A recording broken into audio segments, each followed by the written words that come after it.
Well, regardless of what year it is, Wake Forest is going to play great defense, and they're very aggressive. They're extremely sound. They're very well coached. They make it difficult to run. They make it difficult to throw the ball. They're giving up 12 points a game. We're extremely impressed, and they have our full attention, and looking forward to a great battle. Coach, how do you attack a team that allows 80 rushing yards per game?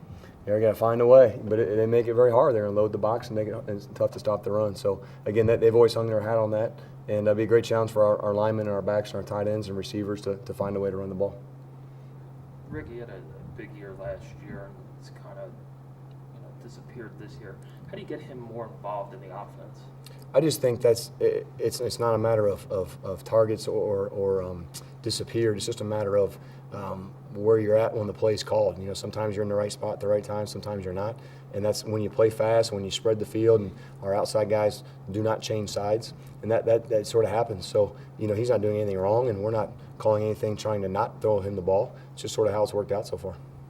After a bye week, when you get a chance to really go back and dive in the first couple games, what were maybe 2 or 3 things you looked at and said, okay, these things got to get better as we get closer to Big Ten play? Yeah, well, we got to be better on third down. We're not where we want to be right now. We need better conversions, and we really need better conversions in the score zone. A couple of times this year we've really hurt ourselves just with self-inflicted wounds or silly penalties that have stopped drives for us and kept us from scoring touchdowns. So I would say those 2 things right now are number 1. I'm kind of curious about backup quarterback. Do you have a dedicated number 2 guy, or is it kind of situational? Yeah, right now it's Alexander Diamant, Danny Cameron. Both those guys are working in. We're trying to increase Austin King's reps as well. So I don't know if I have an exact answer for you. I guess maybe it's best to say situational. All 3 are competing. All 3 are doing well. We're really trying to see of those guys someone to separate themselves. But all 3 we feel really good about.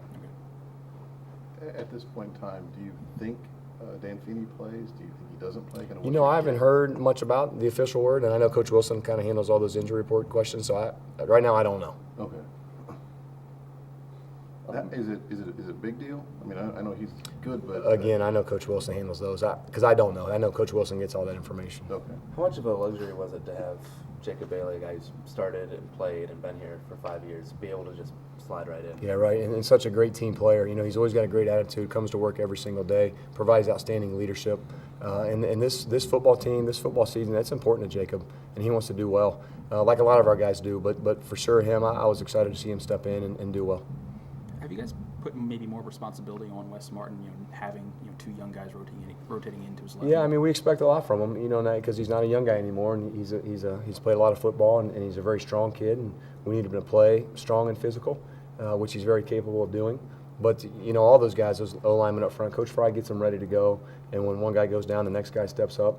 And with Wes, he's played plenty of football, so we need him to play at a high level. When you talk about the strongest guy on the team, strongest guy on the offense, where's Wes in that conversation? Oh, I think he would be the strongest guy on the offense. He's a big, strong kid and can bench press a lot of weight. Now the deal is to translate that onto the football field, and that's what we're trying to get all of our kids at every position. No matter what you bench, you need to play with that force on the field. As far as Camion, do you think he'll play more running back or wide receiver when he comes back? Again, I know those are for Coach Wilson, just with medical and injuries, and I have no idea. We'll see whenever he gets cleared. With Mike Majette, he's looked very good on those screen passes. Do you see getting him the ball and Devontae Williams the ball more on the outside? I said this at the beginning of the year. We have 7 or 8 running backs that we think can all play. Some of those guys were different athletes in high school, whether it's a DB, a receiver, and a quarterback, like Majette was. So for us, we're just trying to find out how can we put the ball in their hands, best situations. It might just be handing it to them. It might be throwing it to them. They're all skilled guys, skilled athletes. It's just a matter of finding the best way to put the ball in their hands. Nick Westbrook made a lot of big plays for you guys against Ball State. When you went back and looked at the tape, what stood out to you about his performance, and where does he maybe still need to improve, or what else is he? You know what? I think with a lot of guys on our offense, skill positions, we need them to play more physical at the point of attack, and that would include all my wide receivers, all the tight ends. So we're always looking for improvement there. But the great thing to see with Nick, with a young kid, was to see him catch the ball and turn one into a big play and run away from some defenders. That was encouraging to see. We talk a lot about competitive plays and throwing the ball down the field, and it's one-on-one, and it was encouraging to see him go make that play. So, again, we talk to our kids every single day about those plays, and it was neat to see him make them. With Devine kind of leading that running back group effort, what's the message to him specifically this week with such a good Wake Forest run defense. So I think that's it right there. Just, these guys they do a great job of stopping the run, and we need to match their scheme. We need to match their intensity and match their physical play, and again, find a way to run the ball. I guess what carrying back from last year with Devine, the way he ended the season, carrying it with a couple 100+ yard games this season, how does he keep that rolling this year? Well, it's going to start with great film study. It's going to start with great preparation on the practice field, and in knowing your opponent, knowing how we're trying to attack them. But really with Devine, he's such a great practice player that's what I think has led him to have some success on the field. This is a little bit big picture, but when you look at the Big Ten East, I think teams ranked 2, 4, and 8 in one of the polls are all in one division. So what are your thoughts on how good the division has become, or just how good it is? Yeah, well, we've known it's a great division of football, and we talk to our kids about it. We recruit that way. We tell the recruits that, listen, come play in the best division of all of college football, and we're excited about that. That's an outstanding challenge for us, and for us to show as a program where we stand up, and we're looking forward to it. We're gonna give Wake Forest everything we got, and we're gonna reload and give the next guys everything we got, and we're gonna do that for about 10 straight weeks.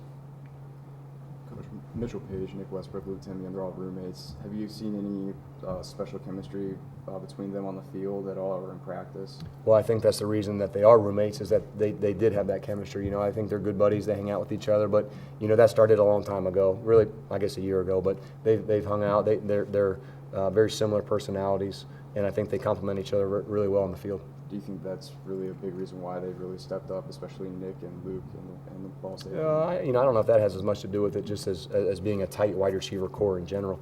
We talk about next guy up and maintaining the standard. And when it's your time to play, you got to step up and play at a high level. And we need as many young guys to do that as possible.